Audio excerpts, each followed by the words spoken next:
there. Happy Friday. I believe we're live. Yes, all right, we are live. Hi there. Thanks for being here. Excited to dive into this week's marketing training. I put out a little post, you may have seen it earlier this week, asking what you wanted to talk about and had some really good ideas thrown in there. Thank you so much for, spending a couple minutes to comment there. Ultimately, what we decided to do, because we had kind of an upvote on this, oh my goodness, here's the pup. She's saying hello. Thank you, Piper. Of course she chooses now, right? Anyway, we had two people really ask about what they need to do to really make their consult calls more effective. And the fact is that your consultation and the very first conversation that you have with a client, you may not think of like marketing. It feels sort of like sales and sort of like therapy, and so you may not consider that as part of your marketing strategy, but if you approach it that way, it can actually be more effective. So today isn't necessarily going to be about giving you a word by word script, because I want you to develop that. I want that to be very genuine to you. But I do want to give you some things you can layer on top of how you think about your consult calls, some strategies you can take and some approaches you can take that are coming at you as a marketer from a marketing connection psychological lens. That's sort of what the goal is for today. So that's what we're diving into. If this is your first time joining me, say hello in the comments. Let me know where you're joining from. We have, again, over 100 new people in this group. This group has just kind of been exploding in the last couple weeks, which is so wonderful. I've met a ton of new faces, and it sounds like a lot of these trainings have been helpful for you already. Really, really happy to hear that. But my name's Anna. I'm a marketing and web strategist. I use this group and my one-on-one work with clients, my copy templates, all those types of things to equip you to be effective and authentic when it comes to growing your practice. The reason I do this work is because I believe that you should have a fulfilling, exciting life and career in this world. And I was seeing a lot of therapists struggle to fill their practices, and that's the last thing I want for you. I want you to feel equipped and empowered, really, to build a business, to own a business, and to run it in a way that's authentic to you and that allows you to do ultimately what you feel like you were called to do. That's why you're here. And that's why I love working with therapists, because you're passionate about your work. So let's dive into the idea of a consult call. Like I said, I'm not going to give you a word-by-word script. There are some resources out there if that's kind of how you work, but I don't really want to put words in your mouth. Instead, I want you to just think about a couple different, a certain way to structure your call, and then a couple different ways that you can be applying some really strategic approaches to the way that you're talking to a client. So the overall structure that I would really, really recommend when you hop on the call with someone for the first time. So this is going to assume that they have maybe reached out to you via email or left a voicemail. You scheduled a time that you would call them, and this is you doing that. So if it's in a different circumstance, you can kind of adjust these strategies accordingly, but that's kind of the scenario we're going to be going with, since that's how most of my clients end up engaging with their client for the first time on the phone. So the structure that I would recommend, right off the bat, you have to validate them, right? You want to make them feel really, really heard and connected with right off the bat. And the two ways I really recommend doing this when you call them for the first time: number one, double check that it's still a good time. That is a really, really easy but powerful way to be like, okay, she's thinking about me. This is my needs are important to her, and it also makes sure that you're not catching them off guard, and you're not going to put them in an awkward situation if they forgot that they had this conversation with you and they're in the grocery store, right? So it gives them an opportunity to feel seen and heard, and also allows you to make sure that you're having a conversation that's ultimately going to lead to a productive one. The other thing I really recommend doing as you open up this phone call is acknowledge the effort that it took to reach out. And I'm going to talk about, as we kind of go through the strategic ways to think about this call, why this is so important, but you need to just help them and let them know that you fully understand and empathize with the fact that it's not easy to call a therapist. It's not easy, to reach out for help. And so it's really, really important for you to just kind of lay that groundwork and be like, oh, wow, okay, she does understand where I'm coming from. Instead of just diving into, let me tell you about my approach to therapy or what's going on with you or that kind of thing, be like, hey, I know this wasn't easy for you. I'm really excited to be on the phone with you. And I know that you had to kind of take a big step in order to be here, and I'm really glad you did. All of a sudden, you've kind of deflated some of the anxiety that comes around with this call. So I really think that that's a two-prong approach to the opening of this call that's really, really important. Next up, take control of the call.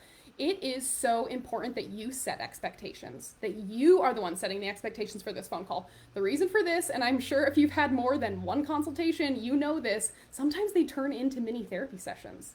I've talked to therapists that are like, I can't do consultations because I always just end up on the phone with this person forever. They're telling me all about their problems, and we don't actually get anywhere. I've just had to kind of, it's turned into a therapy session. So what's really important is that you set expectations up front. So you've opened the call, you've made sure that it's a good time, you validated how hard this step was, then tell them what this is going to be like, right? So give them a quick summary of what they can expect in this conversation, because we want to avoid it just turning into a mini therapy session and you not ultimately getting what you need and them ultimately getting what they need too. So this consultation is all about answering your questions and determining if we're a good fit. I suggest from there asking immediately if they have any questions for you right off the bat. The reason for that is you probably are only going to be on this consultation for 15 or 20 minutes. That's likely what you advertise on your website or wherever they found you. And so it's important that you make the most of that time. So if they come in immediately with questions, then there's no need for you to go the direction of, okay, tell me what's going on with you, because that's probably going to come out in those questions. So instead, allow them to go ahead and voice those questions, and you can kind of go from there. So give short, clear answers to those questions. One thing I really, really recommend is just writing down what people usually ask you, and then be prepared to answer those. Practice. That's going to be kind of a theme of this whole training, is you need to practice these things so you feel comfortable stating them in a way that connects with them, right? We don't want you stumbling over your words, because that just kind of lessens the trust and the confidence they may have in you. So give short, clear answers to questions that you normally expect. If you're asked something off the cuff, then I trust you'll be ready to go. If they say no, I don't have any questions for you, then that's an opportunity for you to say, okay, then give me a brief summary of the challenges that you've been facing. Ask them to kind of, in 3 sentences, tell me what's going on. Let's make the best use of our time, but I would love to understand, if we're a good fit. Once they tell you, anytime they tell you, or it comes through that you are an expert in this space, or this is what you specialize in, remind them of that. It's okay to say, I have a lot of experience, working with teenagers in this type of scenario, and I would love to, be able to partner with your teen as you both get to, feeling better, that sort of thing. Remind them that you're an expert. It's okay to claim that, but do it in the context of them kind of inviting you into that, right? You don't just want to go off the cuff about how you're an expert in a certain area. From there, then it's time for logistics, right? We want to address fees and insurance, and then ultimately you want to invite action. The way that I want you to think about these phone calls is two-pronged. Number one, rapport. Rapport, right? This is about connection. This is where someone's going to decide if they're going to pay you their hard-earned money or not. So rapport is super important. And 2, invitation. When I hear a lot of people talk about consult calls, it's how do I increase the conversion of my consult calls? The way you increase conversion is by making sure that there's a clear next step. So I want you to make sure that when you're structuring these phone calls, when you are presenting the idea, after this conversation is over, that it's time to schedule a first appointment, be as clear as possible. Make it as simple as possible for someone to go ahead and become a client of yours. So that's kind of the structure I would recommend. Build, right off the bat, build rapport and validate them. Then set expectations. Then ask if they have any questions and let that guide you. If they say no, that's when you can ask for a brief summary about what's going on and then reinforce your expertise. Get into fees and insurance. It's very important that they have those expectations clearly set before they come in. And then go ahead and invite them to schedule an appointment with you. That is sort of the main structure. But let's talk about a couple really important pointers about this process in general that you really want to think about. Number one, and this is something I can tell you from my own, granted I'm not a therapist, but I do have conversations with brand new people that are interested in working with me. And you know what the most important and powerful exercise I can do before those calls is I put myself smack dab in the shoes of my client. What is my client feeling right now when they're about to hop on the phone? So for you, it's interesting because if they got to the point, right, if they got to the tipping point, they were so desperate for help, they're so ready that they went ahead and reached out to you, 15 minutes or, a day may have gone by since then. So think about, okay, this is where they were when they reached out. How might they be feeling right now? What are they coming into this call worried about or wondering about? They're probably a little bit anxious, and if you just spend a minute before these phone calls, give yourself 3 minutes to just sort of, settle in, be fully present, and put yourself in the shoes of them, you're going to connect with them a lot more. Again, you know these things because you do therapy, but that's a really important thing that I found is really effective in my own conversations with people for the very first time. And it's more effective because then I can resonate with them, right? And I can better understand where they're coming from and what problems they're facing. Next up, I don't know if this is something that you are cognizant of when you're talking to people for the first time. Use their name. Use their name. And if that means that you need to have a little sticky on your laptop that says their name so that you can remember to say, hey, you know what, Anna, I really appreciate you sharing with that. Or Anna, I have a lot of experience dealing with people like this. And I know that, this has been a really hard season for you. I'd love to get to blah, blah, blah. Using someone's name is so important from a marketing perspective. You're personalizing the experience that they have with you, right? You don't just sound like a robot. You don't just sound like you're talking to anyone. You're talking to them. So make sure that you infuse their name and remind yourself, tangibly, if you really need to before these conversations, to make sure that you're able to weave that into your conversation. Next up, avoid all clinical language. This is not the time to confuse or to intimidate potential clients by using terms they don't understand. So unless they come specifically asking for, CBT or EMDR or another specific, attachment-based therapy, whatever, then describe everything about your practice in completely layman's terms. I tell people avoid jargon on your website. Avoid it in your Psychology Today profile. Absolutely abandon it in your consultation phone calls unless they ask about it explicitly, because all you're doing is increasing the barrier of understanding that they have to cross to go ahead and be like, okay, no, I like her, right? It ruins some of that rapport because they're like, maybe I don't know enough to work with her. I don't want to feel dumb and ask what that is, right?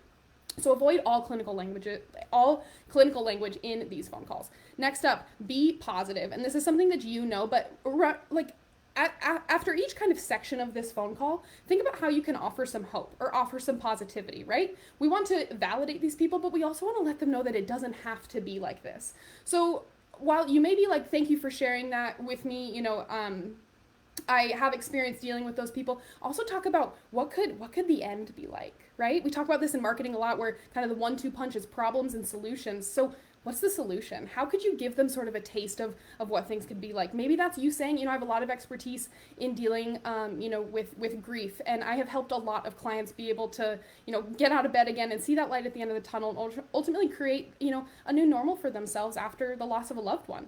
Now you've stated explicitly what it is that they're ultimately motivated by here, right? So infuse hope, offer relief, and don't hesitate to include that type of language in the phone call. You don't have to just be focused on problems here, right? We want to be a little bit forward looking so that you can cast some vision about what it means to work together, right? Next up, reinforce what they already know. This is a really powerful marketing tactic that requires absolutely no work at all. If they reached out to you via Psychology Today, or they reached out to you via your website, or whatever that is, it is okay to say things that are also on your Psychology Today profile or your website. Now, I don't want you to be a broken record and just read off of your homepage, but if there are phrases or ways to describe things, or just any language from your marketing that you can repeat here, do it.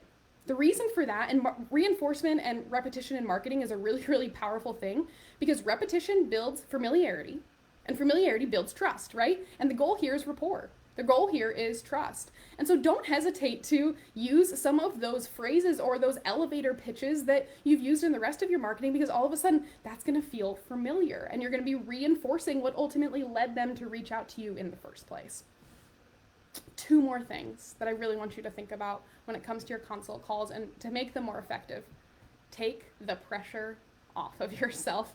I talk to so many people, to so many clients that get really, really riled up and worked up before these phone calls because they feel so much, intrinsic pressure to book a new client. They feel stressed about filling their books. They really want this person to become a paying client. They need this client. And that desperation, that need, ultimately comes through in your conversation. So I really encourage you to just take the pressure off of yourself, because you are good at this. If there is anyone that is well equipped to have a consultation, it's a therapist, right? You know how to make people feel validated. You know how to connect with your clients. So don't treat this as a business transaction, right? That's related to money or related to your books. Treat this as a relationship. Treat this as the beginning of a relationship, just like you would if they sat down with you for the first appointment. Now, your structure is going to be different. What you talk about is going to be different, but you can still approach it and look at it the same way and ultimately still be effective and not be so stressed out when you go into these. So I really just encourage you to take the pressure off of yourself, because you know how to do this. You know how to do this. Last but not least, keep track of what works. Keep track of what works. So if you keep notes, on your consultations, I encourage you to make note of what felt like it went well. Where did you stumble? What was hard? What was a hard question to answer? What was a question that was really good that you want to be more prepared for next time? What didn't go well? If this was a client that ultimately was like, no, I don't know that this is the best fit for us or whatever, make some, do some self-reflection and think about why. Is there any, it could just be that you simply weren't a good fit, and that's of course okay. But keep track of what works. Keep track of, I thought about it this way, or I talked to them in this way, or I led with this thing, and that seemed to really connect or resonate. That way you can go back and you can see, right? You can start to measure this instead of just being like, oh, yet another one didn't book, or oh man, I really thought we were good, but she didn't call back and I don't know why, right? If you keep some notes on that and you make sure that you're equipping yourself for success in the future, then that means that every single time you have a consultation call, it can get better and better and better. And ultimately this will get to the point where you're just hopping on the phone call with someone that you really enjoy, and that you're prepared to offer your expertise to. So these are the types of things I really want you to think about when it comes to consult calls. Like I said, this is not a script. These are just approaches and frameworks and structures to think about so that you can use the most effective words, the most effective language, and you can present it in a way that is going to be most effective to these people. I hope this was helpful for you. There's a lot of resources out there about consult calls, and if you have a specific question, or you are always presented by a certain question by clients that you have trouble answering, pop that in the comments and let's kind of brainstorm about what you can be saying or how you can be approaching that. Because the goal here, right, the two things we want to do: rapport and invitation. Make it really easy for them to become a client for you. Be really, really specific about, I have availability on this day, and invite them to take that next step. Friends, I hope this was helpful. Thank you so much for being here. I hope you have a wonderful weekend, and I'll be back next week.